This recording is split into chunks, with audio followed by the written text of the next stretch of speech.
ముల్కనూర్ సహకార సంఘాల విత్తన ప్రాసెసింగ్ ప్లాంట్ చరిత్ర ప్రక్రియ బ్రీడర్ విత్తనాల ప్రాముఖ్యతను ముల్కనూర్ సహకార సంఘం వ్యవసాయ అధికారుల నుండి విందాం.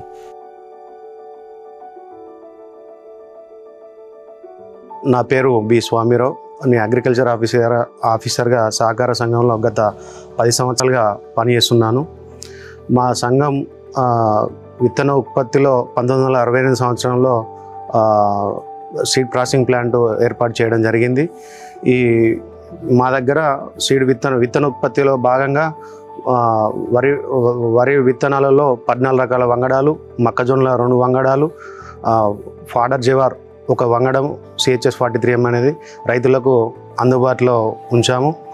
ఈ వరి విత్తనాలలో ముఖ్యంగా మూల విత్తనం అంటే బ్రీడర్ సీడ్ విత్తనాన్ని professor Jayashankar Telangana agriculture university Hyderabad మరియు ఆచార్య NG Ranga agriculture university Marteru Andhra Pradesh మరియు పంజాబ్ అగ్రికల్చర్ యూనివర్సిటీ లుధియానా నుండి బ్రీడర్ సీడ్ విత్తనాలను ఖరీదు చేసి మా సంఘ పరిధిలో గల 14 విలేజ్లోని విత్తనోత్పత్తిలో మేలైన విత్తనాలను పండించే రైతులకు ఇచ్చి వాళ్ళ విత్తన క్షేత్రాలను క్షేత్రస్థాయిలో పరిశీలించి వారికి సలహాలు సూచనలు ఇవ్వడం జరుగుతుంది. ముఖ్యంగా మా సహాయ వ్యవసాయ అధికారులు ప్రతిరోజు బ్రీడర్ సీడ్ విత్తనాల క్షేత్రాలను క్షేత్రస్థాయిలో పరిశీలించి వారికి ఏమైనా సమస్యలు ఉన్నా సలహాలు సూచనలు ఇవ్వడం జరుగుతుంది. మరియు ఈ బ్రీడర్ సీడ్ విత్తన క్షేత్రాన్ని కేలీలు ఏరువేత ముఖ్యము. కేలీల ఏరువేత ఫస్ట్ చిరుపొట్ట దశలో ఒకసారి, వరి పంట ఈనినాక ఒకసారి, గింజ గట్టిపడినాక ఒకసారి, మూడు రకాలుగా వరి చేనులలో కేలీల ఏరువేత జరగడం జరుగుతుంది. ముఖ్యంగా ఈ కేలీల ఏరువేతలో ప్రతి విత్తనోత్పత్తి గ్రామాలలో 100 ఎకరాలకు ఒక ఆర్గనైజరు పెట్టడం జరుగుతుంది. ఆ ఆర్గనైజర్ ద్వారానే కేలీల ఏరువేత చేయడం జరుగుతుంది.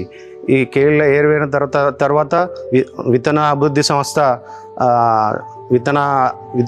సంస్థ నాణ్యత ప్రమాణాలను బట్టే విత్తనాలను కొనుగోలు చేస్తాము. నాణ్యత ప్రమాణాలు లేని విత్తనాలను నిర్మోహటంగా తిరస్కరించబడతాయి. దాదాపు మేము వానాకాలంలో 3,500 ఎకరాలు, యాసింగ్లో 6,500 ఎకరాలు, దాదాపు సంవత్సరానికి 12 నుంచి 15,000 ఎకరాలు సాగు విత్తనోత్పత్తికి మా సంఘ రైతులకు విత్తనోత్పత్తి కింద రైతులకు అందించడం జరుగుతుంది. దాదాపు 2 లక్షల నుంచి 2,50,000 క్వింటాలు విత్తనాలను ఖరీదు చేసి బయట రాష్ట్రాలకు ఛత్తీస్గఢ్, కర్ణాటక, ఆంధ్రప్రదేశ్ రాష్ట్రాలకు సరఫరా చేయడం జరుగుతుంది.